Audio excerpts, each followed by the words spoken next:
trucks in sight. Hey brothers and occasional sister. So we just come down to the bottom of that gully. We got a good boar down there yesterday. That video's on my Patreon right now, tonight, but I saw another pig sneaking out just before we got it. And that's why we come back up here to see if it was around, but it's not. Anyway, today I've got young Brodie. Brodie's going to be 15 soon. He's been with me for now for 4 years. And big hearty thank you to everyone that supports the Brodie Club, helping me help young fellas like this, because he's been getting all sorts of things, and one of them is the knife on his hip. This comes from Mad Kiwi, Craig Yaka, or Yaka, and he's actually gifted that, and that comes from his great-grandfather, I think, wasn't it? Yeah. It's over 100 years old. And that boy yesterday, young fella, gave it the knife and stuck with that. Yeah. But it does need a sharpen. Did you give it a sharpen last night? Yeah. Good boy. So I gave him the knife, Craig gave him the knife, what, about a year ago, was it? Year and a half, yeah. Year and a half ago, and that was the first good boar he's blooded on. And I gave him the pig that we caught yesterday because he did the hard yards. Wasn't a massive carry and it wasn't a massive pig, but he did the hard yards, so he got to take that home and feed his family.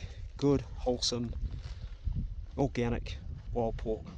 Good chomping tune. Right, we're going to walk and leave the truck here. We're going to carry on, bro. So we'll just keep doing on foot. We're going to walk up the side here and see if we can get the dogs on or something. This is not a hunting video, it's just a Brodie Club. I thought I'd pop one out because I haven't stopped. I was up last night till 1 o'clock editing yesterday's hunt, and I wanted to give you guys something while we're in the field, just out doing with the dogs. Pace copped about 3 prongs, you can see on his shoulder there, but he's not slightly concerned about it, and I didn't want to leave him at home because he'd cry in his kennel, so he's out with us today too. Johnny was holding yesterday nicely, but come off when we got there, which is what we often want. And that is a small pig mark, not a big one. There's its due. There's the front ones there. About a 40-50 pound boar. And there's another older one. Now we had rain yesterday, so that could be the pig we got yesterday. Could be the very same one that our dog chased to the top of the hill and got, but that's probably not big enough. Our pig was bigger than that. Nuts are really good at finding stuff. He tracked out yesterday and he actually found that pig, stopped it but it got away, but Poe and Pace caught up with it again. So the idea about getting out of the truck and just walking is, A, it's good for us, but B, it gives our dogs the opportunity, because the pigs don't hear the truck coming and the dogs have that advantage. Whereas a lot of hunters will actually just drive around the forest all day, but that's not really advantageous to what's going on. I'll tell you a little bit about the kit I'm wearing. I'm actually wearing a life jacket, this here. On the very back, you will see when Brodie filmed me going up the hill, that's my gun is on the back, in a place I can get through the bush. The dog's first aid kit's up here, and it's got staples, it's got some antiseptic, and that's a good pig mark there, bro. Yeah, this is a good one here. But, yeah, another one there. So we're in good territory. Yep. And it's a deer mark, that one, I think. I've got a thing for wrapping up bandages, and I've got quite a lot of stuff. Just little bits and pieces. Got some stuff that stops bleeding out, Celox, some a coagulant, makes it coagulate the blood, and safety pins and bandages and plasters, and stuff for us too. Just stuff for minor cuts and bruises for us. I haven't got any of the big stuff. If he gets really badly cut, then I'll take him to the hospital. I won't stitch him up myself. Staples hurt. I've tried them, they don't work on humans very well. Poe, as old as she is, she can still do it. She's still a bloody good dog. She's in her 12th year now, and she knows what time it is. The dogs are all working together right now. Johnny's coming on really good. That's Johnny just in front of Nut there. I was really lucky. I was gifted Johnny by a very good hunter by the name of Richard. And Richard's also a really good writer of hunting stuff. One of my favourite hunting books comes from him. And all the young fellas can start to read it. Dogs and boars. And it's quite inspirational when other pig hunters start creating content, because being a content creator is a lot of hard work. And he's going to hopefully create another one. But he put all the work into that dog and he just gifted it to me. And he also gifted the radios that I use all the time. These things here, which are out. two ways. See, this one's not going to come out easy. A young fella yesterday, what happened with your radio yesterday, pal? Fell off pocket. Where is it now? Around my neck. You can feel it? Yeah.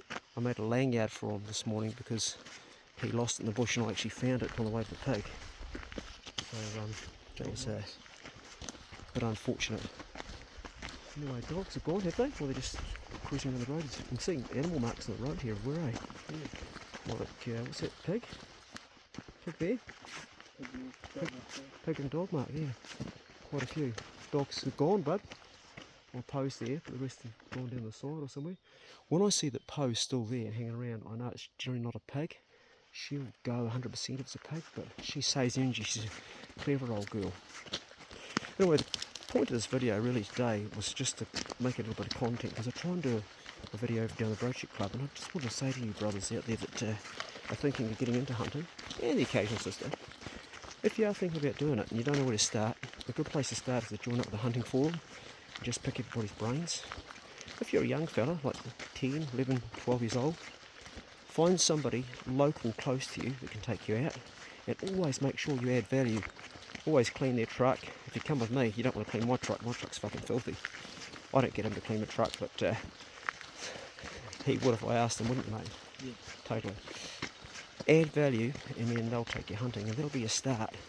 And then you can learn a lot by their years of experience. If you're an older hunter, don't be shy to ask another older hunter out if you want to start hunting. I'm happy to take guys out, so long as they're fit and they can keep up. That's the main thing. Don't want to be dragging a chain, because it does require a certain, not super fitness, you don't have to be super athlete, but you've got to have a certain level of fitness to hunt. I mean, I've got a stuffed meniscus right now. Today I'm not using the sticks, so I've got them in the truck. I've been using a walking stick for getting around, but it's not too bad, possibly because of the painkillers I took before I started, but it does make a difference if you've got someone to lead you the way through. If you're starting off, if you're doing it cold, you can make a lot of mistakes and it's quite difficult. Also, part of my kit is obviously the GPS for tracking the dogs, a torch in the back. I can't show it from the back, but right around the back, I don't know if you can see that. I don't know what that shows, but my rifle's on the back, on my gun at least. And I've got some ties for the pigs. Actually, I think I might have forgotten to put them in this morning. That'd be a bit silly, but we've always got a bit of string on us somewhere. And I keep my GPS tied to me as well, always. The radio is pretty hard to come out of here, so it doesn't come out. And then I've got my killing knife. I use different knives. Currently the one on my hip is one made by Simon Walker. My other killing knife is one that's made by Crispy from Crispy's Kiwi Adventures. He gifted me handmade knife. It's pretty basic. And we just try to get as quickly to the dogs as we can when they've got a pig. The faster the better, because we don't want the dogs to get hurt. We don't want the pig to get hurt either. It's meat, and it's also a living animal that deserves a good death. They live a pretty hard life up here, so giving them a good death's important. Just by the fresh tracks you can see that a hunter's been up here this morning, so their odds aren't good. But it doesn't mean we're not going to get something either.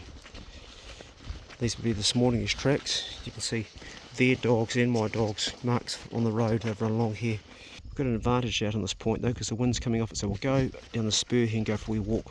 Check out this gully down here and have a look.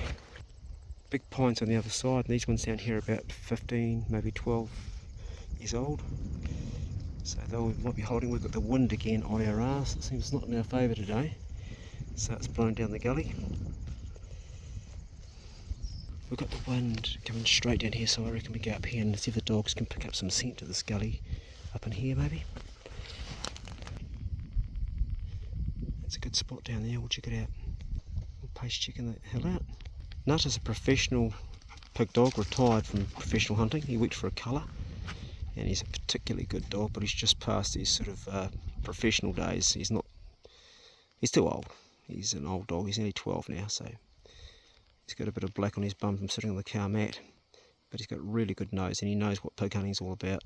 So if you are starting off and you've got no dogs at all, getting a dog like Nut and a young pup to train off the older dog would be a good go. So I would suggest, if you're wanting to get into the sport, just join up with a club or a forum and ask if anybody's got any dogs that want to retire. You're going to have to nurse that dog, look after it, and make sure you give optimum feed. As my mate Richard says, you've got athletes hunting athletes. The pigs that live up here are athletes. the dogs or anything. So my dogs are keen right now. They've all just shot down that bank, although Nut's staying in here. The rest just shot down there, and Nut's going to go too, is he? No, they're back up, they're just hunting, they're just looking. That's what we want. This is a good road, isn't it, bro? Good spot for us. If you're a young bloke that's struggling with yourself, with any sort of problem, whether it's emotional, mental, physical, anything at all, hunting is still a good thing to get into because it's going to get you out in the environment. Unless you've got really bad injuries that are going to stop you. But I've got one friend, Jared Pearce, that hunts from a wheelchair. I know 2 wheelchair hunters. They just have friends to help them. They work with other hunters. There's always a place for a hunter who can use one of these things and use a radio. And it's important, just as important as what we're doing, getting out and beating the feet. So contemplate also hunting as a way of bringing meat home for the family, looking after the environment by getting rid of an animal that otherwise the government would poison if we didn't get rid of it, and getting yourself on the, there's a cool track up there, getting yourself out in the hills. I need to explore that. The track goes up in here, I don't know how far it goes, we might look at it on the way back. Get yourself up on the hills and just experience a different environment. And if you're someone who suffers depression, all the people that I have taken out that suffer depression, when we've caught a pig and it's kicked in, all of those guys have told me that their depression's been gone for a week to 2 weeks afterwards. And I put that down to the adrenaline, running there and trying to get there, and kind of puts them on a bit of a high for a while. It's a natural thing to do. Getting out and hunting is pretty natural for us men, and a few women too, but it's more dominated by men. So, think about Poe's getting a little bit of wind again. It's very windy up here. It's all cut over, but that doesn't mean there's nothing up here still. Oh, they've gone around the corner. Oh, there they go, right over there. They've shot off. They've gone right up. Johnny and Nut, they've all gone right up there. You wouldn't think there's a pig in there, but we better hoof it and get round there. An unlikely place for a pig to be, but it doesn't mean it's not one there. All the dogs have shot up there, and Poe's staying behind. She's going, nah, not wasting my time. She generally knows, but we'll have a look. Anyway, brothers and the occasional sister, it's just a snap vlog off the phone, nothing flash, no action, just a few words. I hope they've been encouraging for some of you. I'm going to switch off now because the dogs are showing some sign. And hearty thank you to all the support, what we do. And if you do want to watch a graphic video that I can't put on YouTube, then it's on my Patreon tonight. Otherwise I'll post for you guys on this channel later on with all the killing taken out. Otherwise you'll never see it because the guidelines are such we can't even show blood. Now it's got silly, so the life of a YouTuber that made his YouTube based on hunting has pretty much gone right down because they changed the guidelines. They changed it again last month. They stopped yakking because the dogs haven't come back in. And yep, they're still cooling around, bud. They're still going. They are still going. They are 250 away altogether and doing a circle on this hill here. Right, go steady, brothers, and we'll see you in the next Brodie Club video. See you later. See ya. Poe's just waiting for something to unfold. Look at her. She's not silly. She knows something's about to go down. She's just waiting and watching. Good girl, Poe.